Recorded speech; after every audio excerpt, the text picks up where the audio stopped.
গতকালকে আমরা শিখেছিলাম কিভাবে 30 ডিগ্রি কোণ আঁট করতে হয় আর কিভাবে 60 ডিগ্রি কোণ আঁট করতে হয় আর কিভাবে 45 ডিগ্রি কোণ আঁট করতে হয়। আর আজকে আমরা শিখাবো কিভাবে 90 ডিগ্রি কোণ আর 75 ডিগ্রি কোণ আঁট করতে হয়। 90 ডিগ্রি কোণের জন্য প্রথমে আমরা যে কোনো একটা দাগ দিব। এভাবে দাগ দেওয়ার পর ইচ্ছা মতো একটা মাপ নেব। মাপটা বেশি বড়ও না আবার বেশি ছোটও না, মন মতো একটা মাপ নিয়ে প্রথমে আমরা একটু বড় করে একটা বৃত্তচাপ আঁট করবো। আঁট করার পর এই মাপে আবার এখান থেকে বসে আমরা এইদিকে একবার কাটবো, আবার যেখানে কাটছি এখানে বসে আরেকবার কাটবো। কাটার পর এখানে উপরের দিকে একবার কাটবো, আবার যেখানে কাটে এখানে চিহ্ন রাখছি এখান থেকে আবার এভাবে একবার কাটবো। পরে আমরা স্কেলটা সোজা করে বসাবো। বসানোর পর একটু এইভাবে আমরা সোজা করে ধরে দাগ দেব। এখন আমরা একটু যাচাই করে দেখি 90 ডিগ্রি হয়েছে কিনা। আমরা একটু চাঁদা বসাই দেখি। চাঁদা দিয়ে মাপ দিলে বোঝা যাবে যে 90 হয়েছে কিনা।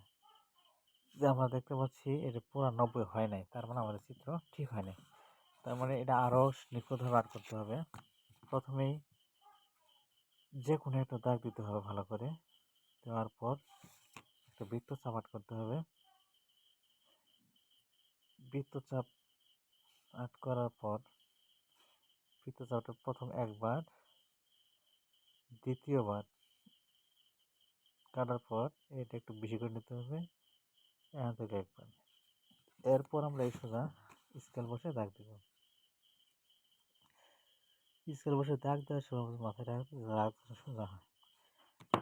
এবার আমরা একটু যাচাই করে দেখি তো 90 ডিগ্রি হয়েছে কিনা।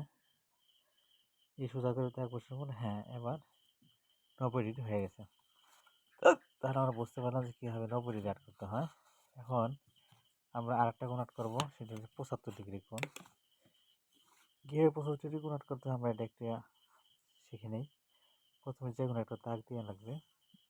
দাগ দেওয়ার পর 90 ডিগ্রির মতো করে একটা মাপ নিতে হবে। প্রথমে ইচ্ছা মতো তোমার মন মতো একটা বৃত্তচাপ নিয়ে একটা বৃত্তচাপ আর্ট করবা। আর্ট করার পর একই মাপে 90 ডিগ্রির মতো 90 ডিগ্রি কোণ আর্ট করে নেবে আগে। আমরা 90 ডিগ্রি কোণ আর্ট করলাম। এখন দাগ দিয়ে 90 ডিগ্রি কোণ হয়ে যাবে। এখন 90 ডিগ্রি কোণ হয়ে গেল। আমরা জানি যে এখান থেকে এখানে এক দাগ মানে 60 ডিগ্রি, আর এখান থেকে এ পর্যন্ত 90 ডিগ্রি, তাহলে এটুকু অংশ হলো 30 ডিগ্রি। এটা একটু আমরা দুই ভাগ করে দিই, তাহলে 15 ডিগ্রি হবে। তাহলে 60 ডিগ্রি আর 15 ডিগ্রি মিলে 75 ডিগ্রি। আমরা দুই ভাগ করি, এখান থেকে এমনি দাগ আগে দেওয়া আছে, আর এখান থেকে একটা দাগ আমরা এই মুখ দেবো। দেওয়ার পরে সোজা একটা দাগ দেবো। তাহলে আমরা দেখতে পাচ্ছি এখন 75 ডিগ্রি কোণ হয়ে গেছে। আমরা একটু চাঁদা দিয়ে মাপি যাচাই করে দিই 75 ডিগ্রি কোণ হয়েছে কিনা।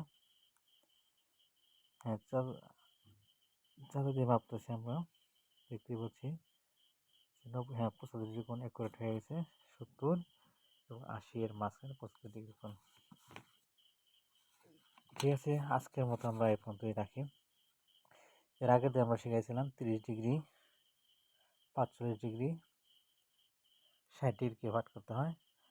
আজকে আমরা শিখলাম 90 ডিগ্রি কীভাবে আর্ট করতে হয় এবং 75 ডিগ্রি কোণ কীভাবে আর্ট করতে হয়। আমরা আরেকটা কোণ আর্ট করতে পারি যে 120 ডিগ্রি কোণ কীভাবে আর্ট করতে হয়। 120 ডিগ্রি কোণ আর্ট করার জন্য প্রথমেই যে কোনো একটা দাগ দিয়ে নিলাম। নেওয়ার পর এখান থেকে আমরা একটা রাউন্ড নেব, একটু বড় করে রাউন্ড নেব। নেওয়ার পর দুইবার কাটতে হবে, একবার 90 ডিগ্রির মতো, আর একবার দুইবার কাটার পর আমরা এই সোজা একটা দাগ দেব। দাগ দেওয়ার পর আমরা একটু মাপে দেখি তো 120 ডিগ্রি হয়েছে কিনা। এতো আমরা দেখতে পাচ্ছি যে 120 ডিগ্রি মাপ হয়ে গেছে।